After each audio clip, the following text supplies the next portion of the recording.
우리는 지금 다니엘 8장을 통해서 다니엘이 벨사살 왕 3년째 되던 해에 받았던 두 번째 지금 묵시를 살펴보고 있습니다. 자, 7장은 그래서 우리가 7장은 벨사살 왕이 원년 그 왕이 되던 해에 지금 바벨론 제국이 느부갓네살이 죽고 벨사살이 왕이 되던 첫 해에 그때에 첫 번째 7장은 첫 번째 묵시에 대한 것이라고 말했죠. 우리 한번 이 정리를 한번 해보려고 하는데요. 짐승, 바다에서부터 올라온 네 짐승들을 보았고 그 이후에 인자 같은 일을 보았잖아요. 그러니까 이 환상이 뭘 의미하는지를 우리가 생각해 볼 필요가 있습니다. 지금 다니엘은 벨사살 왕 원년에 있으니까 지금 어느 나라에 속해 있습니까? 바벨론 제국에 지금 서 있는 거예요. 그의 현재는 바벨론이에요. 그런데 그에게 첫 번째 환상을 하나님께서 주시면서 이 바벨론 제국이 지금 건재하게 서 있지만 결국 어떻게 될 거라는 거예요? 무너지고 페르시아 제국이 등장하게 될 것이다. 그런데 성경적으로는 메데 바사 이렇게 기록되어 있어요. 역사적으로는 메디아 그리고 페르시아 두 나라가 연합을 해서 바벨론을 공격했죠. 원래 메디아가 더 먼저였고 강했어요. 그런데 뒤에 있었던 페르시아라는 나라가 나중에는 뿔이 더 올라왔다고 하잖아요. 곰도 한쪽이 들려 있었다고 하잖아요. 그러니까 메디아와 이 페르시아가 연합을 해서 바벨론을 공격했는데 먼저 있었던 이 메데보다 후에 일어났던 페르시아, 바사가 훨씬 더 강해짐으로써 결국 어떤 제국이 되었다고요? 페르시아 제국이 되었다라는 거예요. 그런데 그 페르시아 제국도 또 무너지게 되고 그 이후에 일어나는 제국이 무슨 제국이라고요? 그리스를 중심으로 일어난, 그래서 헬라 제국이라고도 하고 그리스 제국이라고도 하는 그 그리스 제국이 일어날 것이다. 헬라 제국이 일어날 것이다. 근데 그 첫 번째 왕이 누구예요? 현저한 뿔이 있었던 알렉산더 대왕이라는 말이에요. 역사적으로 지금 연결해서 지금 생각을 하시라는 말입니다. 그리고 나서 무너지지 않을 것 같았던 그 헬라 제국도 결국은 무너지고 어떤 나라가 일어난다? 로마 제국이 일어난다. 그런데 이 로마 제국도 결국은요? 무너지게 되는 거예요. 인자 같은 이가 서 있고 그로부터 시작해서 깨트리기 시작하여서 이제 완성되는 하나님의 제국이 있다라는 것을 우리에게 보여주는 거예요. 그러니까 첫 번째 7장에 나왔던 벨사살 왕 원년에 보았던 묵시는 지금 다니엘이 서 있는 바벨론 제국부터 시작해서 저기 먼 미래 역사의 끝에 이루어질 하나님의 나라까지 전체를 보여주는 묵시, 그러니까 전체 그림을 보여주는 묵시였다라는 말입니다. 그런데 지금 이제 한 장을 넘겨서 우리가 8장을 살펴보고 있잖아요. 8장은 그 다음 걸 한번 띄웠네요. 8장은 그 전체 그림 중에서 특별히 페르시아 제국과, 그죠? 그리고 헬라 제국이 일어날 것이라는 것을 순양, 두 뿔을 가진 순양, 그리고 현저한 뿔을 가진 순염소, 이렇게 하면서 지금 큰 그림에서 초점을 어디로 둔 거예요? 페르시아 제국과 헬라 제국에 초점을 뒀는데, 그런데 바벨론을 무너뜨리고 페르시아가 일어날 것이다, 페르시아가 무너지고 헬라 제국이 일어날 것이다, 여기에 초점이 있는 것이 아니라 헬라 제국 끝에 한 사람, 작은 뿔이 일어날 것이다, 그게 초점이 맞춰져 있다는 거예요. 그래서 그 사람이 역사적으로 보면 안티오쿠스 4세 에피파네스라는 거예요. 그래서 두 번째 묵시는 특별히 페르시아 제국이 무너지고 헬라 제국이 세워질 것인데 그 헬라 제국 가운데서 한 사람이 일어날 것이다. 그 한 사람의 초점이 맞춰져 있다는 거예요. 그래서 오늘 본문 21절에 보시면 페르시아가 무너지고 헬라 제국이 일어날 텐데 그 털이 많은 순념소는 곧 어디라고요? 곧 헬라 왕, 헬라 제국이다. 근데 그의 두 눈 사이에 있는 큰 뿔이 하나 있다고 했잖아요. 그는 첫째 왕이요. 그러니까 지금 저 첫 번째 헬라 제국의 첫 번째 현저한 뿔, 저거는 누구를 의미한다고요? 알렉산더 대왕을 의미한다는 거예요. 헬라 제국의 알렉산더가 헬라 제국을 일으킬 것이다. 첫 번째 뿔이 있다. 자, 그런데 이 뿔이 갑자기 꺾여요. 알렉산더가 역사적으로 보면 갑자기 죽잖아요. 그리고 나서 그 대신에 네 뿔이 일어났대요. 알렉산더 밑에 4명의 장군이 있었단 말이죠. 그 4명의 장군들이 나라를 갈라먹었다 이 말입니다. 그 나라들 가운데 4나라가 일어나지만 알렉산더 대제만큼의 권세는 있지 못하다. 그러니까 점점 약해진다. 그런데요, 이 4나라 마지막 때에 이 4나라 가운데 한 나라에서 반역자들이 가득하고 막 서로 일어나려고 할 때에 특별히 한 왕이 일어난다는 거예요. 그 얼굴은 뻔뻔하고 속임수에 능하며 그 권세가 강할 것이나 자기 힘으로 말미암은 것이 아니며 그가 장차 놀랍게 파괴 행위를 하고 자의로 행하며 형통하며 강한 자들과 거룩한 백성들을 멸할 한 왕이 일어난다. 그렇게 말하면서 결국은 이 두 번째 묵시의 초점은 한 왕이 일어날 텐데 그 왕이 이렇게 하나님의 백성들과 거룩한 하나님을 대적하는 자로 일어날 것이다 라고 말하면서 19절을 가보시면 이것은 지금 어떤 때를 위한 것이라는 거예요. 이르되 진노하시는 때가 마친 후에 될 일을 내가 네게 알게 하리니 이 환상은 정한 때 끝에 관한 것이다. 자, 지금 이 한 사람에 대해서 내가 말하는데 지금 에피파네스 안티오코스 4세 에피파네스 이 사람이 일어날 것인데 근데 이 사람이 중요한 게 아니고 결국 이 사람을 통해서 뭘 보여줄 거라는 말이에요.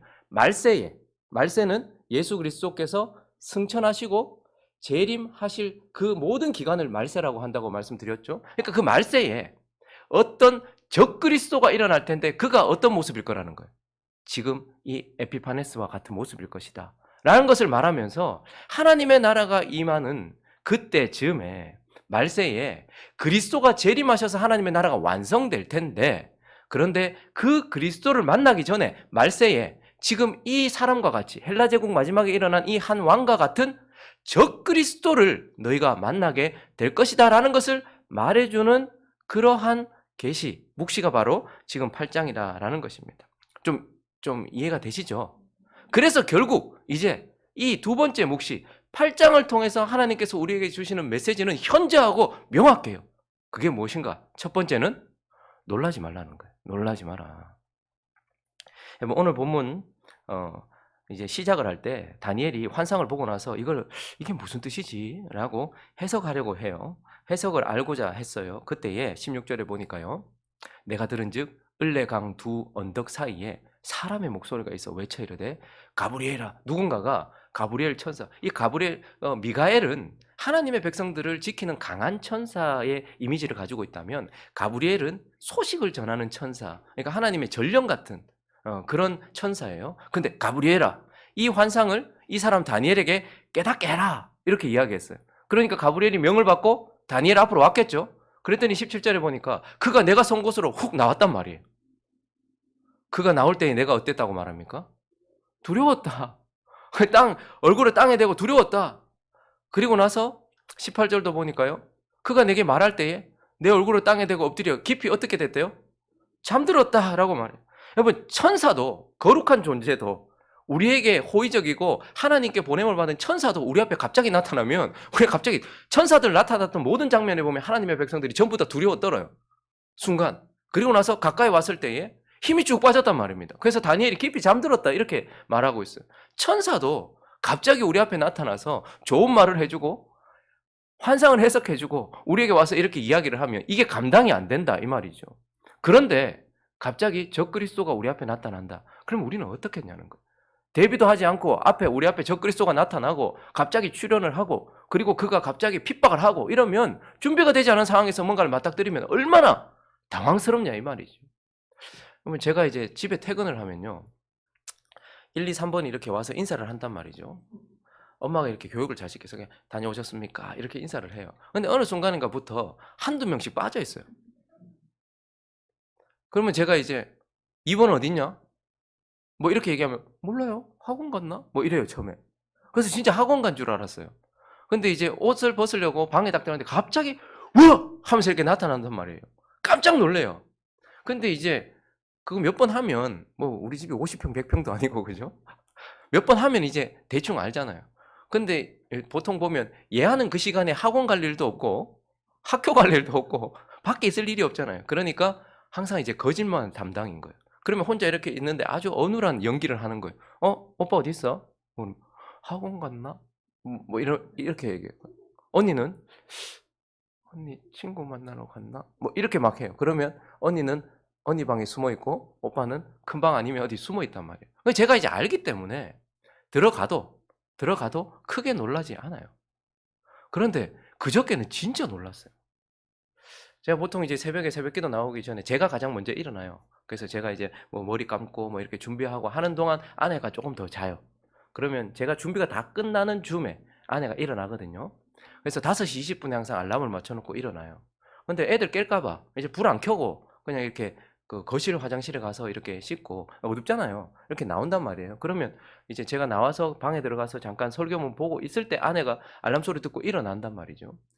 그래서 다 씻고 나와서 이제 방으로 가려고 하는데 어두운데 갑자기 이제 시커먼 옷을 입고 머리를 이렇게 하고 있으니까 이 머리 길잖아요. 이렇게 아내가 그 앞에 이렇게 호주머니 손 놓고 이렇게 서 있었던 거예요. 진짜 깜짝 놀랐어요. 지금 나올 타이밍이 아니잖아요. 그 진짜 놀라서 욕할 뻔했어요. 왜 이러노? 그러니까 오늘 좀 일찍 깼다. 뭐 그러는 거예요. 진짜 너무 놀란 거예요. 근데 그날 이제 가면서 진짜 놀랐다. 머리 이렇게 숙이고 그 검은색 옷 입고 코로나 후유증인 줄 알았다. 아, 왜 카노? 뭐 이러면서 이제 왔는데 그날 설교하고 그다음에 이제 뭐 한 7시까지 제가 데려다 줘야 되니까 이제 기도하고 제가 제 성경하고 이걸 3층에 제 목양실에 두고 이렇게 내려가잖아요. 그러면 아내는 기도하고 있다가 제가 이거 가지고 올라가면 아내는 밑에 내려가서 이렇게 시동 걸어놓고 밑에서 기다린단 말이에요. 근데 그날은 또 두고 여러분 요즘은 7시 돼도 어둡잖아요. 3층 되게 어둡단 말이에요. 사람 아무도 없는데. 근데 두고 나오는데 또 앞에 검은색 패딩 입었으니까 그 시커먼 게 앞에 얼마나 놀랐는지 몰라요. 오늘 좀 왜 가노? 그냥 올라와 봤다. 그런 거. 왜 이러냐? 여러분, 제가 아내를 사랑합니다. 근데 사랑하는데도 시커먼 옷 입고 그 어두운데 거기 서 있으니까 진짜 놀랐어요. 다리 힘이 쫙 풀리더라고. 제가 얼마나 남자스러운지 아시죠? 말 근육에. 그런데도 놀랐단 말이에요. 근데 여러분, 첫 번째 묵시에서 하나님이 너 바벨론 제국 무너져도 끝 아니다. 페르시아가 일어날 거고 그것도 끝 아니야. 헬라가 일어날 거고 로마가 일어날 거고 근데 그것도 끝 아니야. 그리스도가 초림하실 것이고 그리스도가 재림하실 것이고 그렇게 그리스도를 기다리고 있는 하나님의 백성들 앞에 느닷없이 그리스도를 흉내내고 있는 시커먼 옷을 입은 적그리스도가 나타난다면 백성들이 얼마나 놀라겠냐 이 말이에요. 그러니까 하나님께서 말세에 그리스도께서 초림하셨다가 승천하시고 재림하시는 그 기간이 어느 정도인지는 확실하게 모르지만 너희가 어느 시대를 살든지 그 적그리스도를 닮은 적그리스도가 혹은 진짜 그리스도가 나타날 것이다. 그리고 핍박할 것이다. 느닷없이 너희 앞에 설 것이다. 그러니 내가 미리 말한다. 말세에 이런 안티오쿠스 4세 에피파네스 같은 이런 자가 분명히 너희 앞에 설 것이니 어떡하라는 거야. 놀라지 말아라. 준비하고 있어라 라고 하나님께서 우리에게 말씀하시는 거란 말입니다. 그리고 또 한 가지는요. 이렇게 말세에 있을 적그리스도의 출현과 이 적그리스도의 핍박에 대해서 말씀하심으로써 중요한 메시지는 바로 이거예요. 끝까지 견뎌라. 아내분 띄워주셔야죠. 오늘 왜 그러세요 또? 두 번째 메시지는 끝까지 견뎌라입니다. 끝까지 견뎌라. 그러면 누가복음 18장 1절을 보면 예수님께서 하나님의 백성들에게 없어요? 없다고요? 네. 누가복음 18장 한번 찾아볼까요? 누가복음 18장.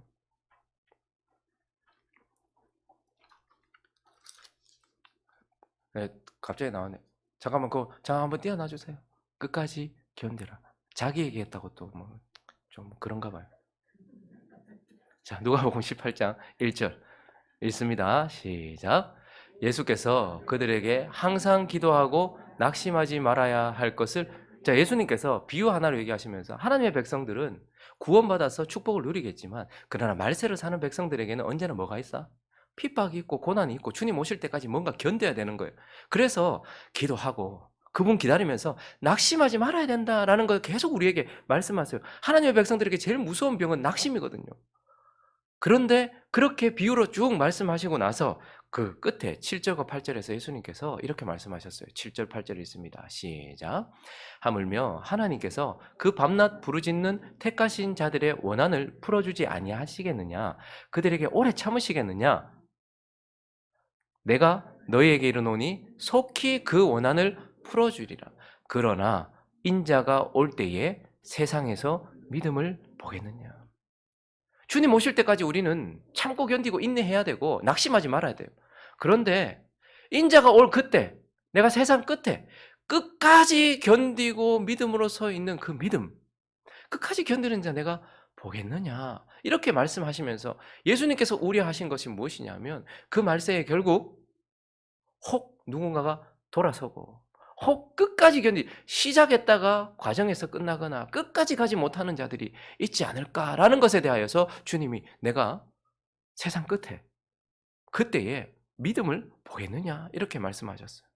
여러분 실제로 예수님께서 초림하셨다가 어린 양의 모습으로 초림하셨다가 승천하시고 이제 말세가 시작되어 재림의 시기 그 재림하실 그때까지의 시간을 걸어가는 동안 많은 사람들이 디모데후서에 가볼까요? 4장 10절을 보면요. 데마라는 한 사람은 골로새서나 다른 성경의 끝에는요. 데마가 너희를 위하여 기도한다. 뭐 이렇게 함께 사역했던 모습이 있어요. 그런데요. 데마는 어떻게 했대요? 이 세상을 사랑하여 나를 버리고 데살로니가로 가. 그러면 바울을 버렸다라는 건 그리스도를 떠났다라는 것 아니겠습니까?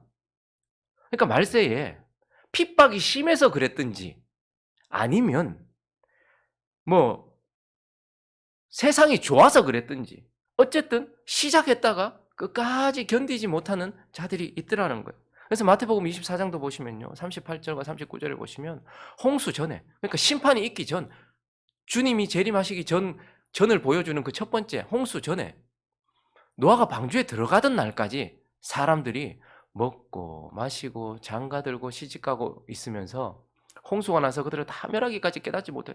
이 말은 뭡니까? 마지막 때가 되었을 때 여러분 우리가 그리스도의 신부로서만 살지 않으면 그렇게 어려운 세상 아닙니다. 과학도 발달하고 있죠. 의술도 발달하고 있죠. 그런데 이 적그리스도의 공격은 오직 그리스도의 신부들을 향한 공격이에요. 그러니까 믿음을 지키게 하지 못하게 하려는 공격. 제사를 드리지 못하고 예배를 드리지 못하게 하는 공격. 거룩하게 살지 못하려고 하는 공격이란 말이에요. 그러다 보니까 세상은 점점점 좋아져요. 그러니까요. 이제 주님 오실 날이 다가오는데도 자기에게 빠져서 세상에 빠져서 세상으로 떠나버리든지 아니면 자기에게 매몰되어 가지고 먹고 마시고 늘 그런 것만 생각하면서 땅에 뿌리 박는 사람들이 실제로 말세에 있더라라는 것입니다. 그래서요. 이제 로마라는 제국 그 즈음에 예수께서 오셨잖아요. 그리고 그분이 초림하시면서 뭐가 시작되었어요? 본격적인 하나님의 나라가 시작되었고 로마가 무너지면서 하나님의 나라가 이제 완성될 것이잖아요. 그러니까 예수님께서 승천하시고 이제 재림의 시기 지금 이 시기에 말세를 사는 그때의 처음 시작점이었던 그 로마 시대에 있었던 하나님의 백성들에게 실제로 그 로마의 황제들이 적그리스도와 같은 모습으로 드러나서 상당히 많은 핍박을 했던 것을 우리는 알고 있습니다. 그래서 하나님의 백성들이요 나타난 적그리스도에 의해서 감당할 수 없는 핍박을 당했을 때에 계시록 2장에 보시면 예수님께서 뭘 말씀하셨냐면 4절을 보시면 그러나 너희를 책망할 것이 있나니 지금 핍박당하고 너무너무 힘든데 예수님께서 그들에게 나타나셔 요한을 통하여서 계시를 주시면서 책망할 것이 있는데 뭘 버렸다? 처음 사랑을 버렸다. 너희가 처음에는 나를 사랑했고 너무나도 아름다웠다. 그런데 너희가 그 처음 사랑을 잃어버렸다. 그리고 5절을 보니까요. 그러므로 어디서 떨어졌는지 생각하고 회개하여 처음 행위를 가지라. 끝까지 견디라는 거예요. 처음에 시작했는데 이게 보니까 예수 믿어도 뭐 세상적으로 성공하는 것도 아니다 보니까 세상으로 가든지 아니면 예수 믿었더니 너무 핍박이 너무 강한 거예요. 내 옆에서 갑자기 내 사랑하는 사람들이 막 죽임을 당하고 예수 믿는다는 이유 때문에 끌려가가지고 막 너무 이렇게 당하니까 처음 사랑을 잃어버리고 처음 행위를 버렸단 말입니다. 그랬더니 예수님께서 다시 그렇게 해라 라고 말씀하세요. 2장 10절도 보시면요. 너는 장차 받을 고난을 두려워하지 말아라. 볼지어다 마귀가 장차 너희 가운데 몇 사람을 옥에 던져 시험을 받게 하리니 너희가 10일 동안 저건 문자적으로 10일이라는 말이라기보다는 어떤 기간 동안 환난을 받으리라. 근데 어떻게 하래요? 네가 죽도록 충성해라. 그리하면 내가 생명의 관을 내게 주리라. 그러니까 잠깐 충성하는 거 말고 끝까지 충성해라. 주님이 너의 충성을 끝까지 받으실 순간이 있거나 아니면 네가 죽어서 주님 앞에 서든지 간에 어쨌든 끝까지 견디라라고 서머나 교회에 말하고 있죠. 그리고 24절부터 보시면요. 두아디라에 남아있는 이 교훈을 받지 아니한 자들 소위 사탄의 깊은 것을 알지 못하는 자들 그런 너희에게 말하노니 다른 짐으로 너희에게 지울 것은 없다. 너희 지금 잘하고 있어. 다만 너희에게 있는 것을 어떻게 하래요? 내가 올 때까지 굳게 잡으라. 이기는 자와 끝까지 내 일을 지키는 그에게 만국을 다스리는 권세를 줘. 여러분 우리가 예를 들어서 30억, 40억, 뭐 1000억 하는 집을 한 채 얻는다 해도 와, 그 정도 집을 나한테 준다? 그러면 어떤 대가라도 지불하지 않겠습니까? 그런데 우리에게 영원한 생명과 영원한 하나님의 기업을 주는 이 하나님의 나라의 선물을 우리가 그냥 받긴 했지만, 그런 선물을 받았기 때문에 하나님 우리에게 값진 대가를 지불해야 된다라고 말씀하시면서 적그리스도가 너희를 핍박하는 그 시기 동안 너희는 어떻게 하라는 거예요? 견디되 어떻게 해요? 끝까지 견디라. 그래서 오늘 다니엘서도 보면 정확한, 우리는 그 기간을 알 수 없지만 13절을 보시면요, 내가 들은즉 한 거룩한 이가 말하더니 다른 거룩한 이가 그 말하는 이에게 묻되, 환상에 나타난 바 매일 드리는 제사가 망하게 하는 제사와 망하게 하는 죄악에 대한 일과 성소와 백성이 내준 바 되며 짓밟힐 일. 그러니까 지금 제사 예배도 못 드리고, 그리고 망하게 하는 죄로 우리를 끌어가고, 성소와 백성들이 내어준 바 되어서 이 무너지는 이러한 고통과 이 핍박의 시간이 어느 때까지 이를까라고 물었어요. 그랬더니 14절에 보니까 2300주야. 그러니까 뭐 1150일 동안 그 두 번의 제사를 망한다, 이렇게 생각할 수도 있고, 어쨌든 뭐 날짜적으로도 2300 이렇게 생각할 수도 있겠지만, 어쨌든 정해진 기간이 있죠. 그 기간 동안 어떻게 하라는 거예요? 견디라는 거예요. 지혜롭게, 그리고 굳건하게 정해진 기간 동안 견디라. 다시 13절을 보시면 이렇게 물어요. 셋째 줄 보니까 그 죄악에 대한 일과 성소의 백성이 내어준 바 되며 짓밟힐 일이 왜 이릅니까? 라고 묻지 않아요. 우리는 보통 고통이 찾아오면 왜 고통이 찾아왔습니까? 왜라고 자꾸 물어요. 이 일이 왜 내게 일어났습니까? 라고 물어요. 근데 저는 그렇게 묻지 않고 언제라고 물어요. 그러니까 이 고통이 왜 찾아왔는지 내가 이해를 못한다 할지라도 하나님의 뜻이면 뜻대로 하십시오. 그럼 언제까지입니까? 그것만 말씀해 주십시오. 그런데 그 끝없다 이렇게 말하지 않고 2300, 꽤 긴 시간이군요. 그러나 주님께서 뭐라고 말씀해요? 끝까지 견뎌라. 꼭 우리가 핍박의 시대만 사는 게 아닙니다. 유혹의 시대를 살아요. 홍수 때에도 핍박이 너무 강했기 때문에 세상으로 간 게 아니고, 유혹이 너무 컸기 때문에 주님을 버렸다는 말이에요. 지금도 그런 시대 아닙니까? 지금 우리 유일한 분단 국가 우리나라는요, 두 가지를 다 보여줘요. 북한은 뭐가 심하죠? 예수 믿는다 하면 핍박이 엄청 심해요. 이거 잘못하면 육신의 생명을 잃을 수 있어요.